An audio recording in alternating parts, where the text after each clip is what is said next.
नमस्कार दोस्तों, स्वागत है आप सभी का मेरे इस YouTube चैनल भगवान कथा संसार में।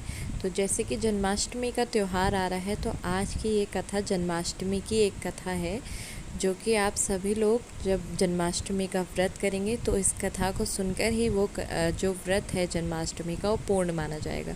तो शुरू करते हैं जन्माष्टमी की व्रत कथा।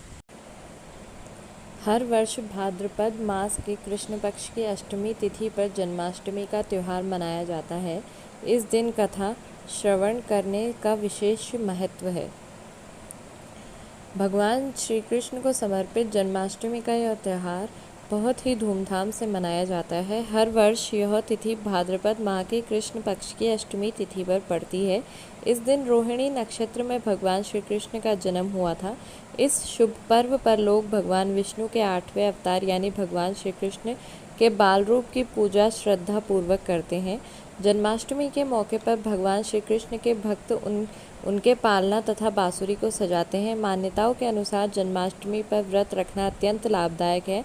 इस दिन कथा श्रवण करने के बाद ही पूजा का समापन करना चाहिए। जो भक्त भगवान श्री कृष्ण के जन्म की कथा सुनते हैं उसे भगवान श्री कृष्ण का आशीर्वाद प्राप्त होता है।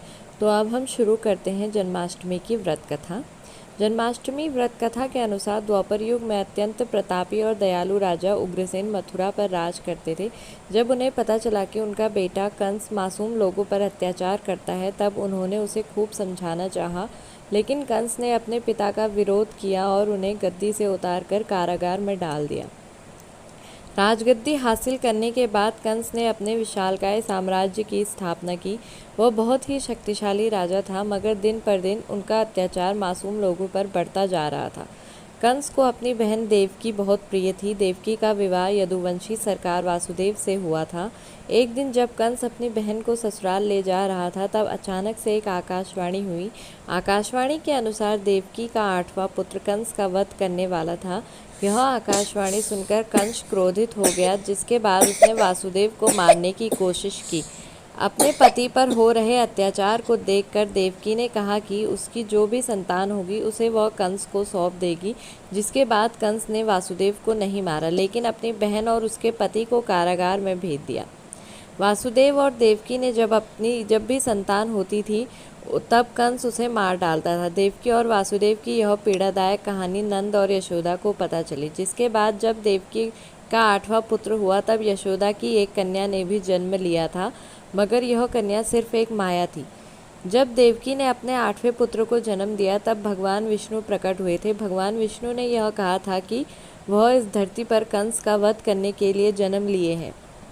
इसके साथ उन्होंने वासुदेव और देवकी को अपने 8वें पुत्र की रक्षा करने का रास्ता बताया। उन्होंने कहा कि अपने 8वें पुत्र को नंद के घर ले जाओ और वहां जन्मी कन्या को यहाँ ले आओ और कंस को सौंप दो। इसके साथ श्री कृष्ण ने अपना आशीर्वाद देते वासुदेव और देवकी से यह कहा कि दरवाजे पर खड़े पहरेदार गहरी नींद में चले जाएंगे। कारागार के दरवाजे खुद ब खुद खुल जाएंगे और यहाँ यमुना मार्ग दिखाएगी। श्री कृष्ण की बात मानकर वासुदेव ने अपने 8वें पुत्र को उठाया और नंद के पास ले जाकर छोड़ दिया। यह यशोदा के पास सो रही कन्या को मथुरा ले आए। जब वासुदेव वापस आए तो उन्होंने देखा कि कारागृह के दरवाजे बंद हो गए हैं। इसी बीच कंस को यह पता चला कि देवकी ने अपने 8वें संतान को जन्म दिया है। वह कारागार गया तो अपने हाथों से कन्या को उठा लिया। वह जैसे ही उस कन्या को ज़मीन पर पटकने वाला था, वैसे ही कन्या ने उसे चेतावनी दिया कि उसे मारने वाला वृंदावन में है और उसे अपने पापों की सज़ा ज़रूर मिलेगी। नंद और यशोदा ने श्री कृष्ण को पाला और श्री कृष्ण ने कंस का वध किया। जन्माष्टमी के अवसर पर लोग श्री कृष्ण की पूजा करते हैं तथा धूमधाम से इस त्यौहार को मनाते हैं। बोलो श्री कृष्ण कन्हैया लाल की जय।